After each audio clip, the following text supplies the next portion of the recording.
Broadcasting from the business capital of the world, this is the Podcast Business News Network. And welcome back. Going to ask a question. How you feeling? How's it going? I want you to think about the answer. And you could even answer, even though I can't hear you. But here's why I'm asking this question. Do you feel joy? Do you feel that this is the way life should be? You know, it's all there. Nothing's perfect. I get that. But do you feel fulfilled? That's the question. We're going to talk about that today. The fulfilled person, the whole fulfilled person versus the unfulfilled person. What does that mean? It means a lot once you start digging into it. And this is part of her book, Love Yourself, Love Your Life. It's actually one of the chapters. And she's back with us. Dr. Ann Creekmore joins us on the program. How are you doing today?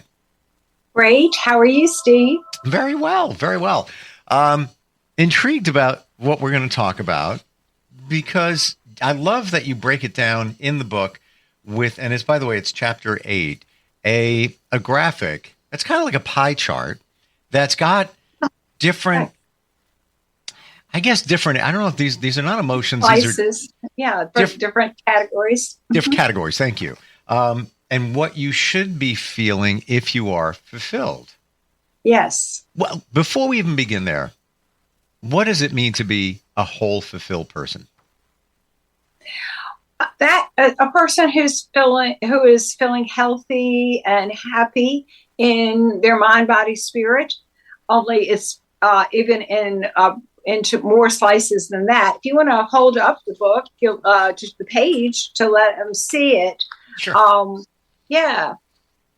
And I'll kind of go through it a little bit. And if you lower just a little bit, you'll see the top triangle says visionary. So visionary, it's kind of your powers that, it's time to kind of reparent yourself. We kind of learned how to do our chores and we learned how to do our school and function and so on. But this is the idea of, well, how do you be a whole fulfilled person? How do you fulfill yourself? You can reparent yourself to do that. What you held up is showing the different areas of your life that are your needs, your actual rights to fulfill yourself. And maybe it'll only take, an hour, 2 hours every day that you kind of put yourself on the calendar to fulfill these areas. The top one is visionary, which is the power to connect to source, whatever that is, your higher power, to your inner sacred space of peace and love. And, however you connect that, God, if it's the religion, is to connect to that, to envision and manifest your life and the world around you as wonderful. To be as we know it should be. Time, energy, and awareness to visualize the desired results as if they're perfect in the present. That's kind of even cognitive behavioral therapy, cognitive being your thoughts. Your thoughts are prayers. Visionary, envisioning, manifesting the good in your life. And then underneath that triangle was all these slices, emotional, will, spiritual, mental, social, physical. So you have the power to control those areas of your life. And we can kind of read them. I mean, emotional is the power to feel and express feelings in a healthy way, to feel regulated, as they say, and resilient. Time and energy to be able to express your feelings and needs, or cry if you need to, let them say it out and heal or grieve. Time to figure out what's good, what's comfortable, and create your life based on the feelings. Time to be able to have supportive relationships that make you feel good and receive validation, acceptance. That's the emotional. Then we have willpower, or self-discipline, which is the power to accept responsibility for yourself, to accept reality and make choices about how you lead your life so that your life is going well, so that you're not like out of control with an addiction that's taking time and energy from your being able to take care of yourself. And also not shooting on yourself, as they call it, where you're just doing what you think you should do, but it isn't really what you need to do for you. And taking time and energy away from your taking care of what your basic responsibilities and needs that'll create your life. Then we go to spiritual, which is the power to motivate and give meaning to your own life, some time, energy, commitment to understand your purpose in life, such as, what is the big picture for you? What is beyond just the material everyday routines that really gives you purpose to your life? And that can be part of a religion, if that's your religion or your spirituality, an organization, a church, a cause. I mean, can be the higher power, or the higher power being, cause and being part of making the world good. It could, and reflecting on how you fit in with this and having a positive attitude that you have a higher purpose, that you're important. And then we can go to the next slice of mental, which is the power to learn and change and integrate intellectually and personally, creatively. The time and energy for your intellectual stimulation, your creative talent expression, just using your talents, your intellectual abilities. And then you have social, which is the power to make and keep meaningful relationships, time and energy to relax, participate in recreational activities you enjoy, regular participation with others who share your interests and with whom you have a sense of belonging. It really fits you, where you feel you belong. And then physical is the power to develop your body and your physical skills, time and energy to be healthy physically, time to get the proper rest, exercise, proper nutrition, be free of any chronic pain, illnesses, to have that time. So you have a right to all of these. Now, if you turn the page, Stephen, could hold it one more just to give it maybe two more. If you could show the page right after that on page, 154.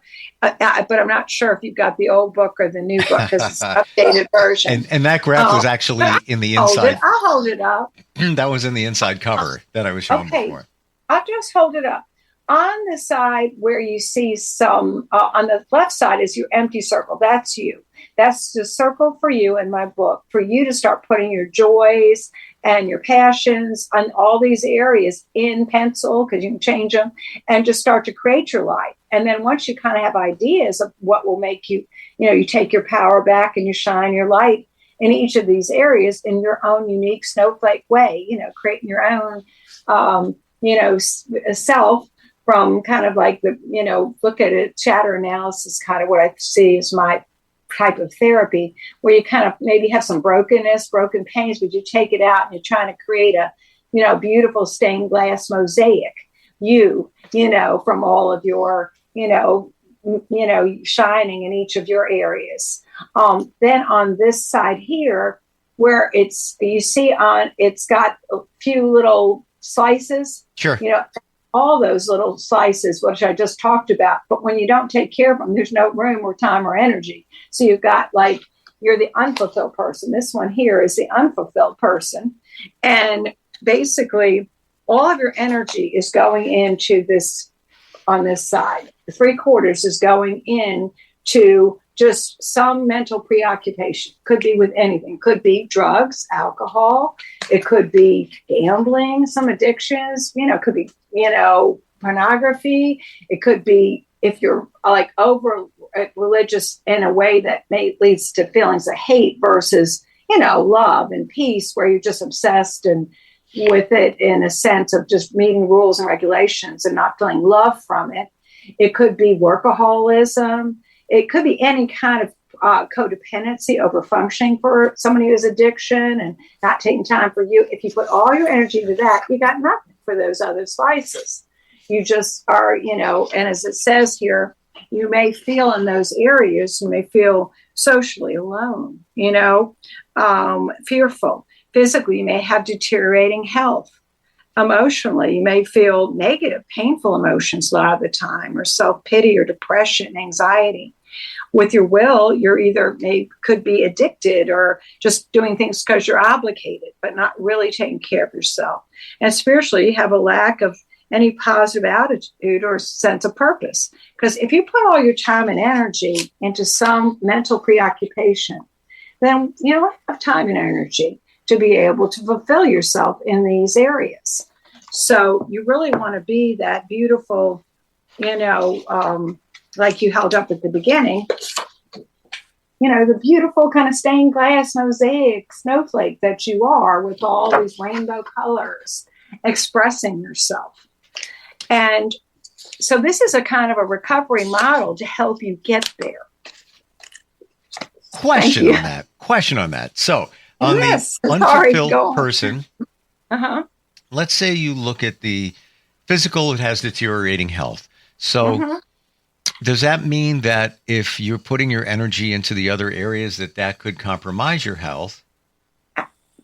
What it means usually is, yes, right. Not that you want to, in a well-rounded way, put your energy, even if you just have an hour or two per day, into some time, mind, body, spirit, or those which includes all of that, that I just talked about. If you put more, if you're preoccupied with something mentally, like codependently trying to keep the peace with someone who's an addict or an alcoholic and overfunction for them, or if you're working all the time, making money, and you're not concerned about, fulfilling any of these, if you do any of these mental preoccupations, yes, that means you will not have time. Obviously, there's only so much time in a day. You get that, they say, somebody gives you $100, you spend it all at the casino, you got nothing left to spend it on anything else. And so it's kind of being able to, in a well-rounded way, start to take care of yourself, consider yourself. These are my needs, my rights. I need to, find some time to have, some time to contemplate my worth and be positive, or be part of, find friends that reinforce my support, my self-concept, and so on. And if you don't take the time, make the time and just put it in something else, then you've kind of lost that time and energy to have power to control these areas in your life and enhance them and fulfill them. So you neglect your health or something, What if you are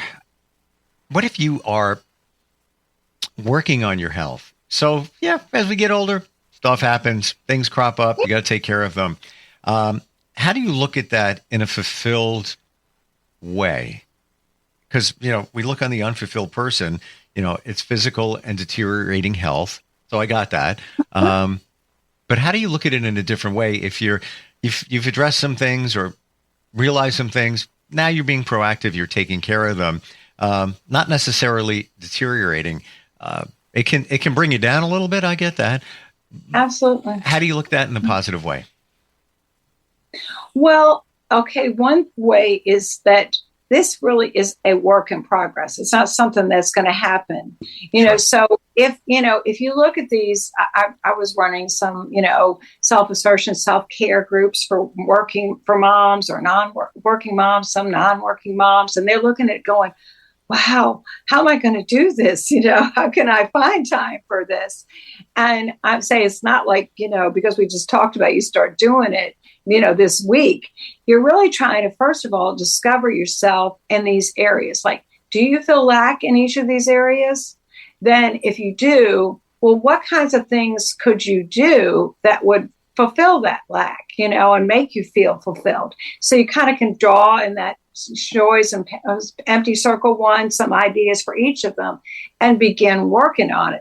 Begin looking at your calendar. You put on your calendar when you have to work, or different, your doctor appointment, or whatever your appointments are. But start to put in and look like, well, where can I fit in some time for physical exercise? What kind of physical exercise makes me happy, and works well for my body?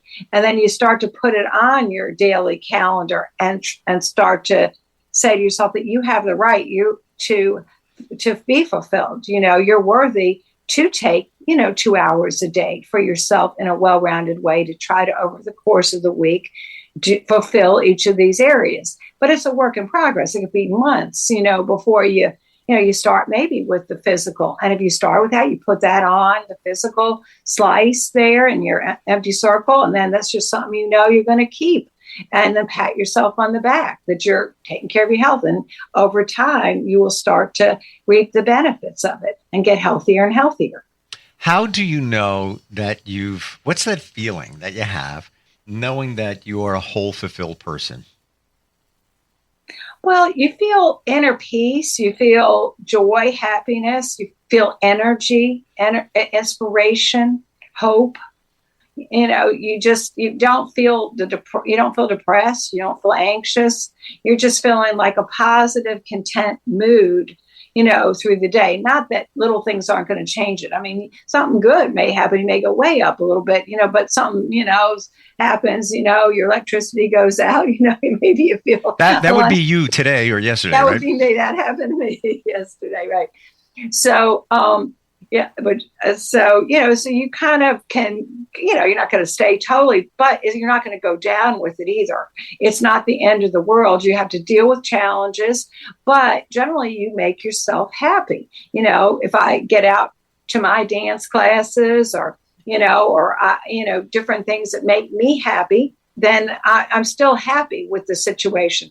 You don't just sit and kind of languish in the negative.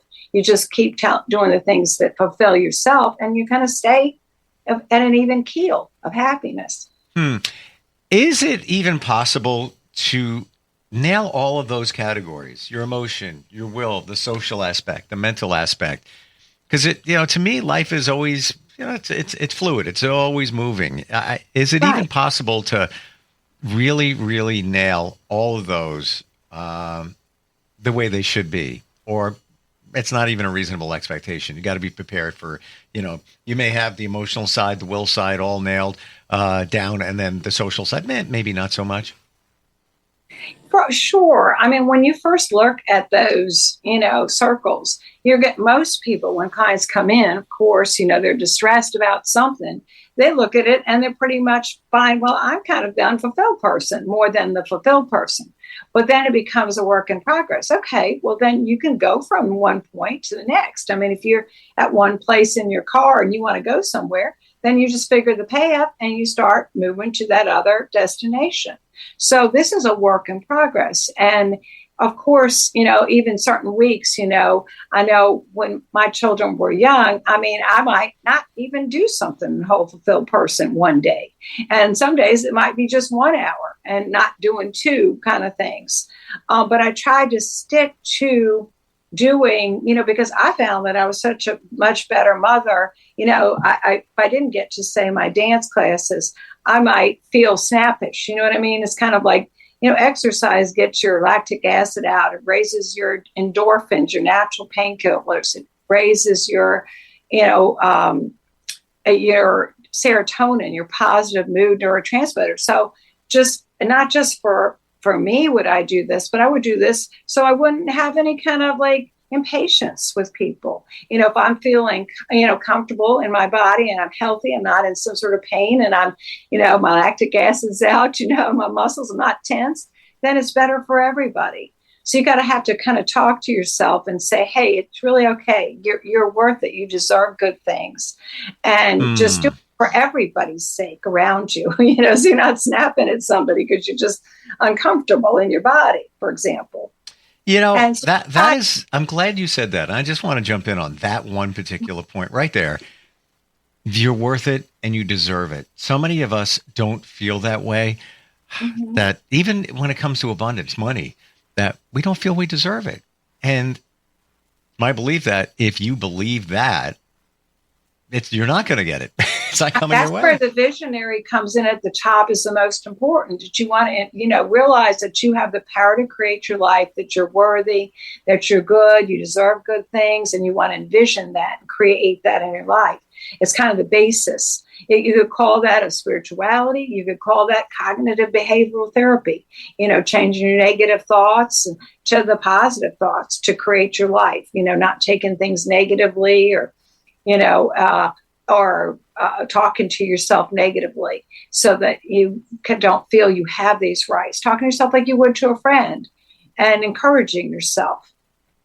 Well, that's a really great point, too, because many say that you should look yourself in the mirror every day and say, I love you. Absolutely. Many people can't. Even if there's nobody around, they can't do it. They're uncomfortable doing it. I've even heard some cry. when it comes to that moment of just looking at yourself and saying, I love you. It's like, why is it uncomfortable? Right. Well, there's so much to that. That would be another talk. We can talk next time, because why that is would be individual, but if you can't do that, one, you can try to do it, fake it till you make it, you can just try to do it. And, but therapy can help you, psychotherapy and hypnosis and so on can help a person understand, well, why do I feel that way? It could be, things that were said that they need to release some, origins of negative thinking or low self-esteem from growing up, triggers and traumas and so on that need to be worked through, or, but you can start first by just trying to catch the negative thoughts and just keep putting in the positives, kind of like having a glass of muddy water, and then you bring over a pitcher of clear water and you start pouring it in, and the mud keeps flowing out. You keep pouring clear water and keep flowing. Finally, you get a nice, clear, pure glass of water. So that's kind of how you can approach yourself. So it's great to look in the mirror and do that. Just keep putting in the positive, the clear, the pure. Mm-hmm. And eventually it's going to come out and you're going to get there. Love it. Here's to 2025 feeling fulfilled and whole. Absolutely. Seriously. Yeah. And what's the best way to find you if somebody wants some insight on this? You can work with anybody anywhere virtually. Best way, what do we do? Yes. The easiest way is probably to look me up on Psychology Today, as I'm a psychologist, and you can find me, Ann Creekmore, and I make it simple. There's just a link there. You can click, I'm going to click one and click another, and then you go right into my website, my whole, health person, whole person therapy practice, and it has my phone number and my book, Love Yourself, Love Your Life, and my maiden name. And you can just contact me through there. The email and everything should be right there. Fantastic. Thank you for being here today, and most especially for making it easy to understand all this stuff. Thank you. I try to do that. You do a great job, and the book is proof of that, and we'll catch up next time. Okay. Thanks so much. Thank you. We will be right back. Hi, I'm Dr. Ann Creekmore. I want you to know that you have the power to shine your light and be a magnificent, authentic person that you are in your mind, body, and spirit, and to have a wonderful, fulfilled life. I have written several books, but the one I'm sharing about is Love Yourself, Love Your Life. I want you to have that book so you can start healing the emotional wounds of the past and release any negative subconscious beliefs that are holding you back so you can become the whole, fulfilled, happy person you're meant to be. Please feel free to contact me. You can find me on Psychology Today, which links into my website. Thank you. Blessings and love.